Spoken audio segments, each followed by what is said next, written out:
Should you be creating art even if the world is burning down? If the world outside of you seems to be going to shit, it seems chaotic, it seems violent, it seems abrasive, and that's the exact reason we should be creating art. Now, I just finished watching a TED Talk, and not just finished. I watched the TED Talk about a week ago, and I was just in the house meditating a few moments ago before I came outside and decided to film this video. And it's because art is the exact reason that you should, like the world rather, is the exact reason. If nothing else motivates you to create whatever creation looks like for you, even if it's not art in the fine art sense that what we think of when we think of art. Whatever it looks like for you, architecture, math problems, scientific issues and experiments, whatever it looks like for you, policy change, dreaming up reform, humanity efforts, whatever the case, create when the world is burning down. And I'm going to talk about why. If you're new here, hello, my name is Ashia Joy. I am a speculative fiction author, writing her debut novel, documenting the process of becoming an indie author, self-published author. But I'm also a philosopher, and I'm also a mystic that studies like esoteric arts and spirituality and ancient spiritual systems and just the way that we move as humanity and as a society and how the consciousness efforts overlap in that. And that's just something that I've seen is missing, and that there's a gap in the market for, of seeing creativity and spirituality talked about as an interconnected life form and how one feeds the other and vice versa. And when the world is on fire, let's back it up a bit. There are so many conversations about why doesn't art reflect the times right now. I watched a video essay about that about 2 days ago. And both of these conversations that I watched and that have been inspiring my contemplation lately has been, what can you do when you feel like you can't do anything substantial? What do you have to offer when it feels like you have nothing, that you can't do nothing, that you don't know what to do? And the main thing that starts, the main form of assimilation, the main invigorator and aspirator for other people is art. And I can tell you why. If you go to Gene Key 54, the shadow of greed breeds the gift of aspiration. And I can't remember the number right now, but there's also another gene key, I think it's 61, that has the shadow of psychosis and the gift of inspiration. In both of those words, inspiration and aspiration. Inspiration is something that invigorates you from the inside. It breathes life into you. That's what inspiration means, breathing life into. Aspiration, on the other hand, means having breath given to you. It's something that you want to breathe into others. You want to breathe into another system. And so when you want to breathe life into the world, if you want to aspire to something higher, if you want to contribute at an altruistic pace, you want to give something to other people, you want to make a meaningful stamp and do something for them, is using your voice.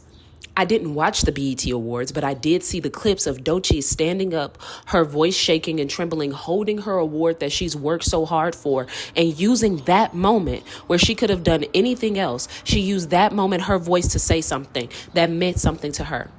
That essence of speaking the truth even when your voice shakes. And right now we look in the world, we look in media, we look in literacy, we look in music, animation. What's being primarily pushed, what's being put in our faces.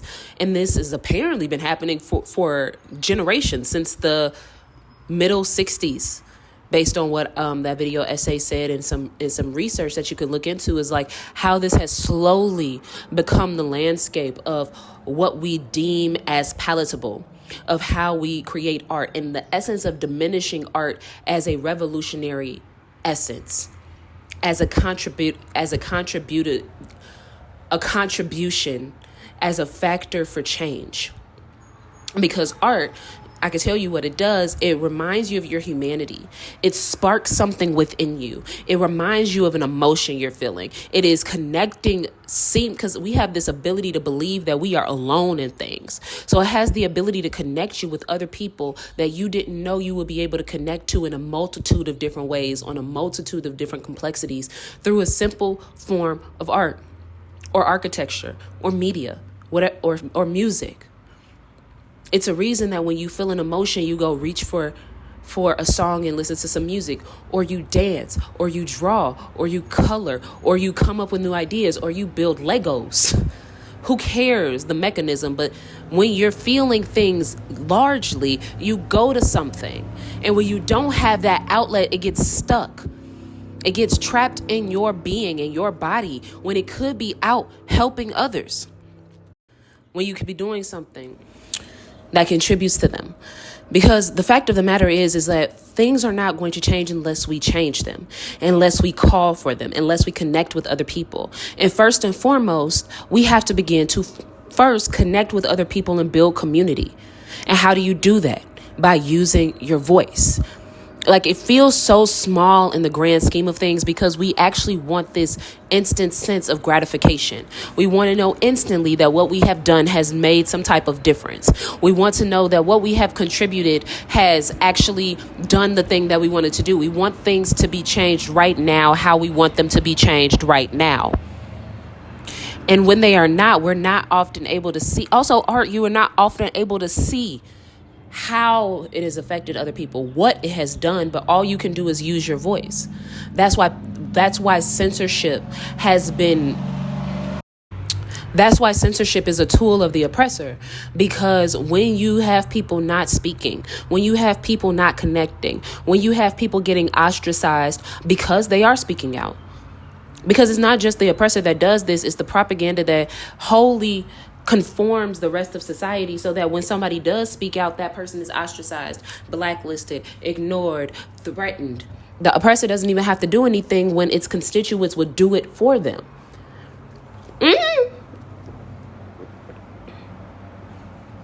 A bird just flew over my head.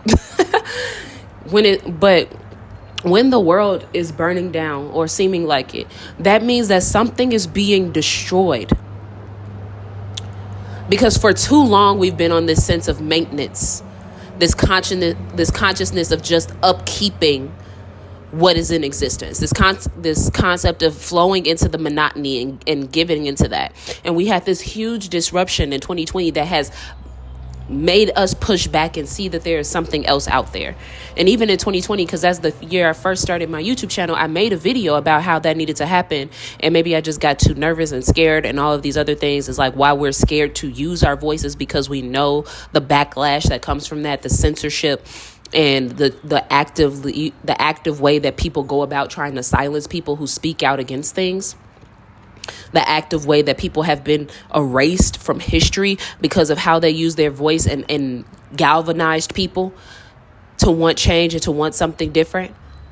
Like it's not hard. Even the people that we do know they were effectively silenced. And when you use your essence to create in the midst of destruction, you ensure that something will still be left standing when the destruction is over. You're creating something new. How? You can't believe that something new will be created when you yourself don't create. You can't stop creating just because things are on fire. You can't stop creating just because you feel hopeless. These moments of intensity are what should be poured into what you are building, creating, birthing, imagining. It should be a moment of catharsis for you and for the people that are going to interact with whatever it is that you're creating. And maybe nobody interacts with it, but you have some type of control over that emotional state and wave instead of letting it be manipulated by outside forces. Right?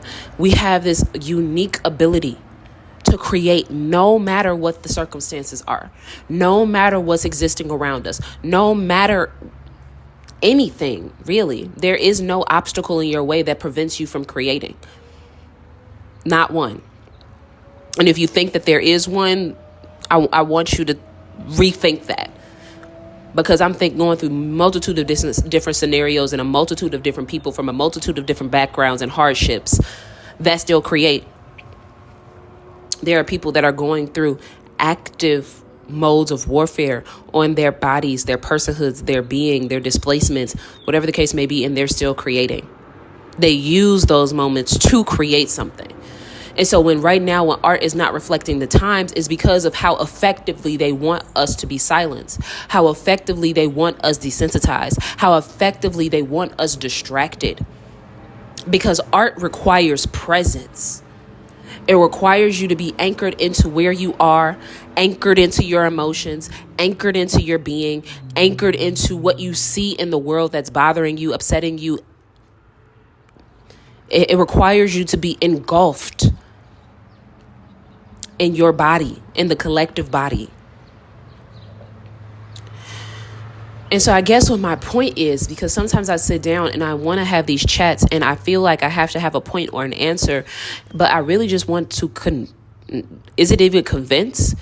Really? Because we all have this mode of wanting to bring something to the world because we have ideas. We have, whether you crochet, knit, sew, do ceramics, skate, whatever mode it is,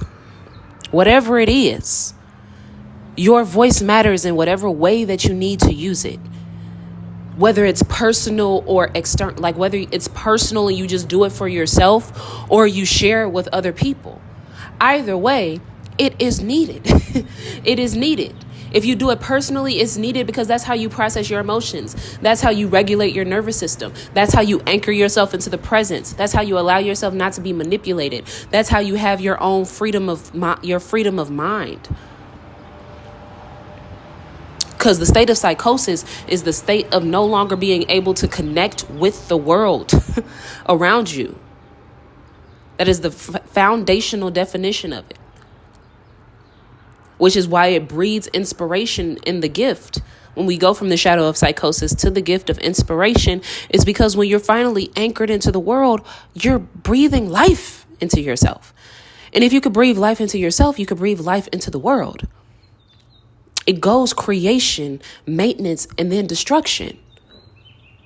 That is the order of any life cycle. Create, maintain, destroy.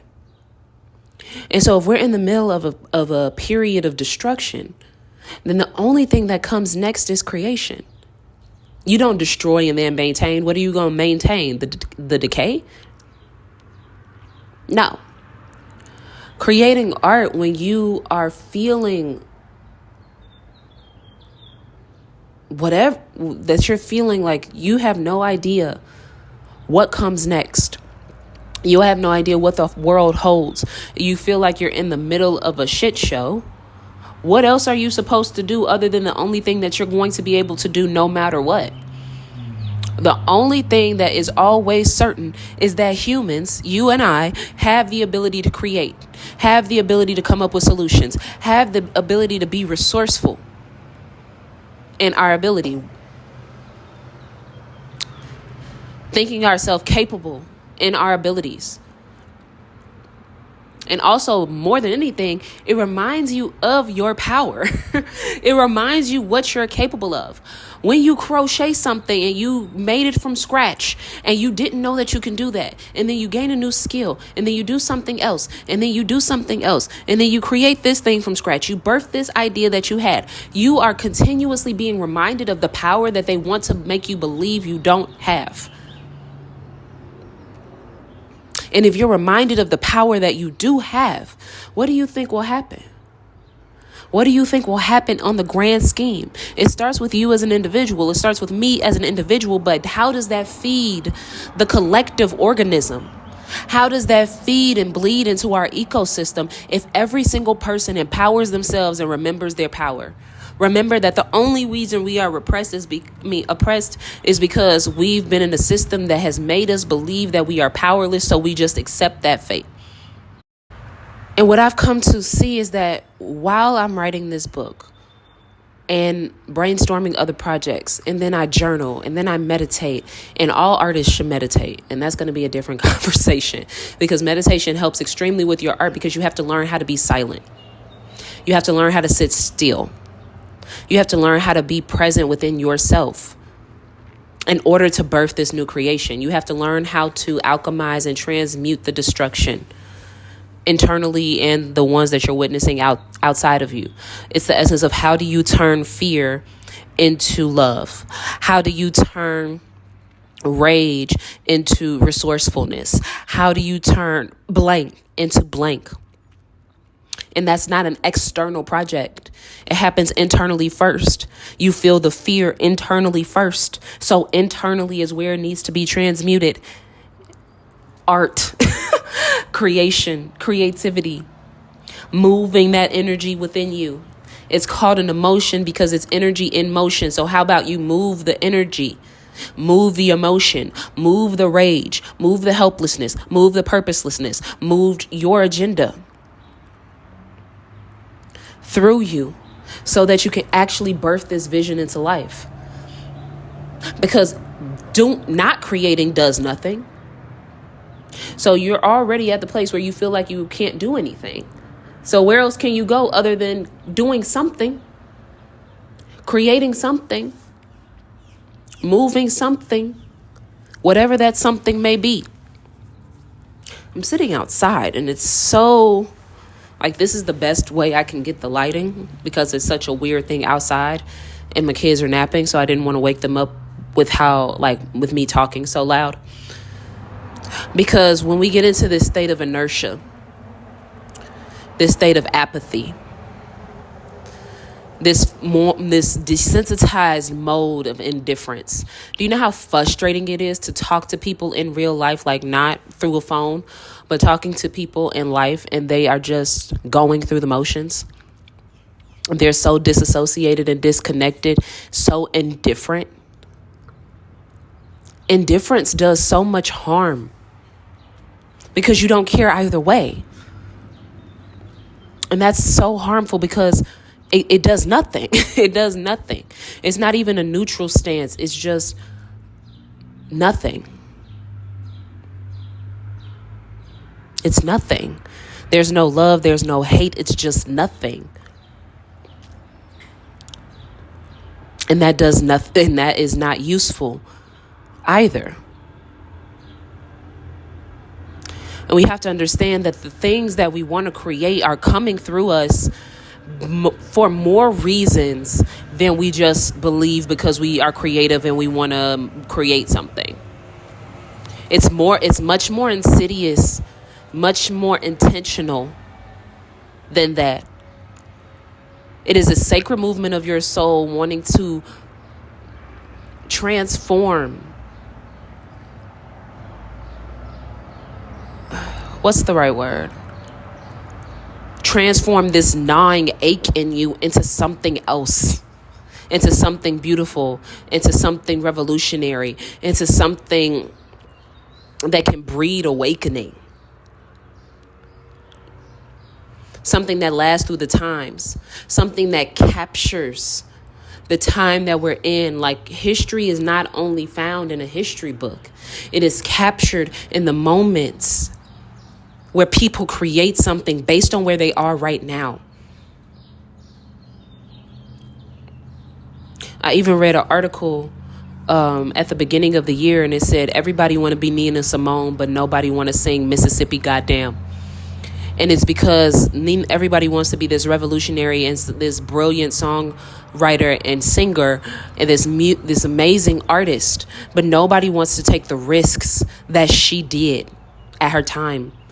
It's like Mississippi Goddamn talking about racism and inequality and injustice on a prime stage in front of a all white audience.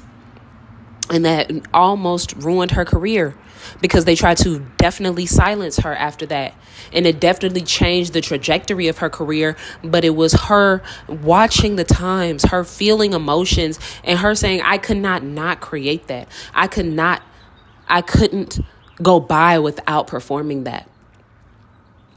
I've been given this opportunity and this platform, and I'm going to use it to voice the truth of my experience, the truth of my life, the truth that is bubbling up inside of me right now. Because of nothing else, art captures universal truths. Like, you can go through timelines and through moments and periods in history. Like, most notably, the one that made me want to be an artist in the first place is the Harlem Renaissance era, where most notably you could see the history captured in every piece of art happening at that time. Yeah, you can go read the history books, but you can feel it through what people were creating.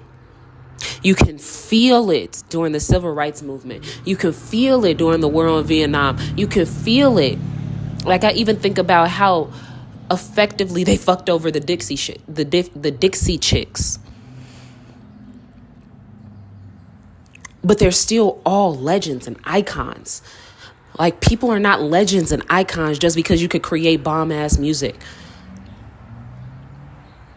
Like, they're spoon-feeding us this empty cosplay of art, of music, of media. It's boring, first of all. If nothing else, is boring. But also, it doesn't feel like there's anything we could connect to there, because they're not giving us anything to connect to. It's just watch and repeat of the same things that have worked in the past, but the censoring is not working anymore. The censorship is no longer breeding stories that can effectively dull you, because they're so boring, first of all. So repetitive.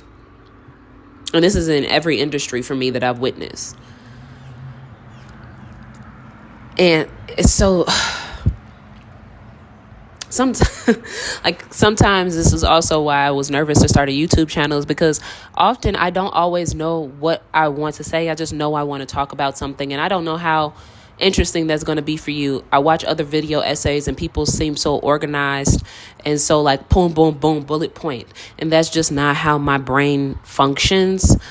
Like, I could bring up these certain points. I could even write an outline. But if I try to go by the outline, it's just going to feel so unnatural. It's going to feel stale, and like I'm trying to perform my ideas and cosplay my own perspective. So hopefully, if you're here right now, you're following along and this is doing something for you, and you're understanding and you're picking up what I'm putting down. And so, the theory. Back to the original point. Creating art. Back to my original point. Creating art in the midst of chaos is the most revolutionary thing you can do. It is the most captivating thing you can do.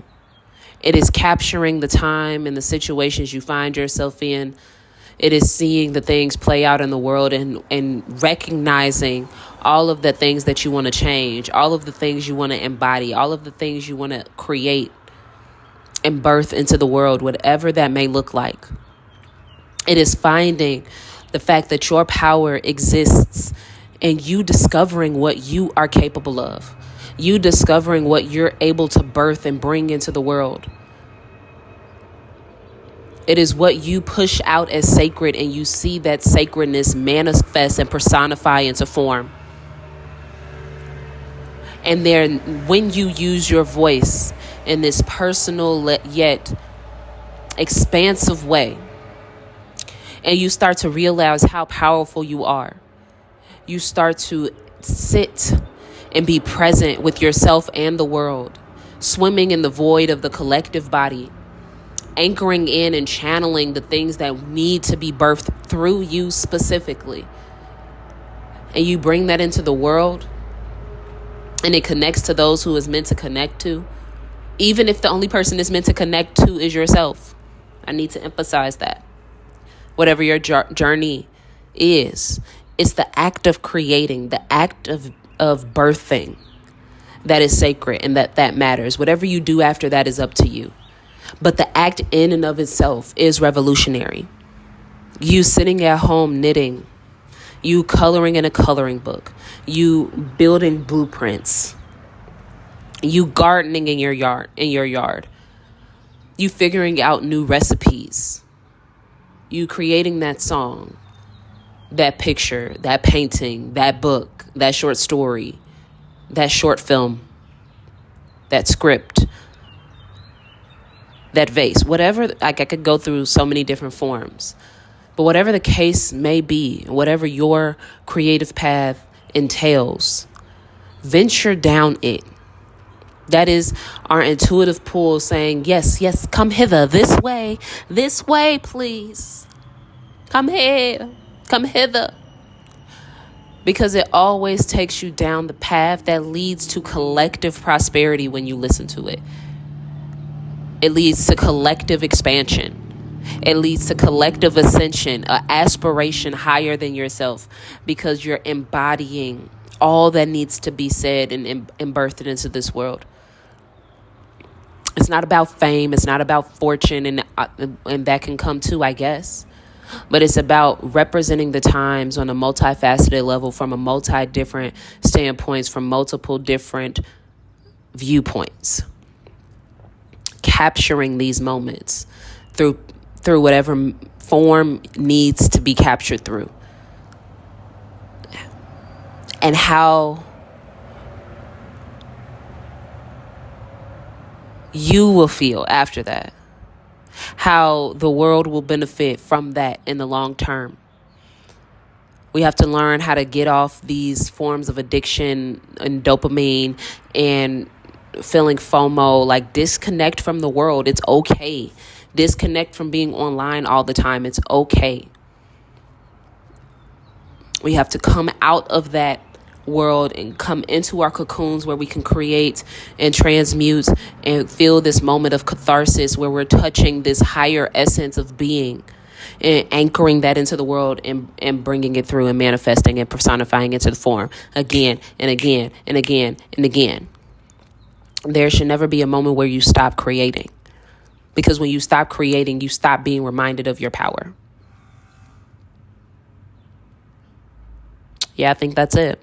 So thank you so much for watching this video. Thank you so much for staying into the end. And if you did stay into the end, please like, subscribe, leave a comment down below on what resonated with you and what didn't, your viewpoint on this at all. If you have one, these are usually just candid conversations for me. So I hope that they are informative. I don't know. Something that you want to listen to. Who knows? Who cares? I don't know how to say that. I'm just sharing what felt on my heart to share at this moment. So thank you so much for watching, and I'll see you guys in my next video. Bye.